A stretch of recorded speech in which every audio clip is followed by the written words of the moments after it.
Praise the lord. ప్రభు అయిన యేసు క్రీస్తుకే మహిమ కలుగునుగాక. ఆమేన్. ప్రభువునందు నా ప్రియ సహోదరి సహోదరుడు, నేటి దినాల్లో సహజంగా ఎదుటివాడు పొరపాటు చేశాడని, ఎదుటివాడు తప్పిదం చేశాడని వేలువెట్టి చూపించడంలో ముందుంటుంది నేటి సమాజం. అందులో అన్యులు ఉన్నారంటే ఒక అర్థం ఉంది. కారణం వారికి తెలియదు గనక వారు ఆ విధంగా మాట్లాడుతున్నారంటే అర్థం ఉంది. అయితే ఆత్మీయుల్లో కూడా ఈ వైఖరి ఉండడం అనేది కొంత బాధకరమని చెప్పవచ్చు.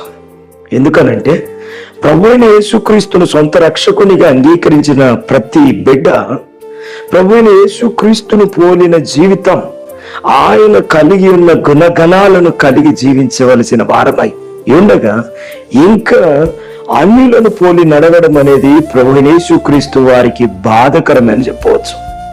అయితే ఎదుటివాడు పొరపాటు చేస్తూ తప్పిదం చేస్తున్నప్పుడు వేలు పెట్టి చూపించకుండా ఏం చేయాలి అంటే, సామెతల గ్రంథం 17వ అధ్యాయం 9వ వచనం దేవుని వాక్యం ఈ విధముగా సెలవిస్తా ఉంది.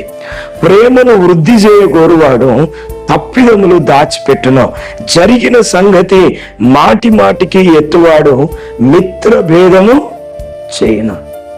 ప్రభు మనం పాపంలో ఉన్నప్పుడు మనల్ని ఏ విధంగా ప్రేమించాడో, మన ఎడల పొరపాటు చేస్తూ తప్పిదం చేస్తూ తప్పటడుగులు వేస్తున్న వారిని కూడా ప్రభువు వల్లే మనం ప్రేమించి ఆ తప్పిదములను మాటి మాటికి ఎత్తి చూపించకుండా, మాటి మాటికి వేలు పెట్టి చూపించకుండా వారిని పెద్ద మనసుతో ప్రభువైన యేసుక్రీస్తు కలిగి ఉన్న మనస్సు కలిగిన వారమై వారిని క్షమిస్తూ వారి తప్పిదములను దాచిపెడితే ప్రేమ అభివృద్ధి చెందుతుంది.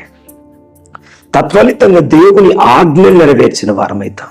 దేవుడు ప్రేమై ఉన్నాడని పరిశుద్ధ గ్రంథం తెలియపరిచినట్లుగా దేవుణ్ణి కలిగి ఉన్నామని మాట మట్టుకే పరిమితం కాకుండా ప్రేమై ఉన్న దేవుని మనం కూడా కలిగి ప్రపంచానికి మనలో ఆ ప్రేమై ఉన్న ప్రభువైన యేసుక్రీస్తును చూపించగలిగితే ప్రభువైన యేసుక్రీస్తు ఎంతగానో సంతోషిస్తాడు, మనల్ని గొప్పగా దీవిస్తాడు.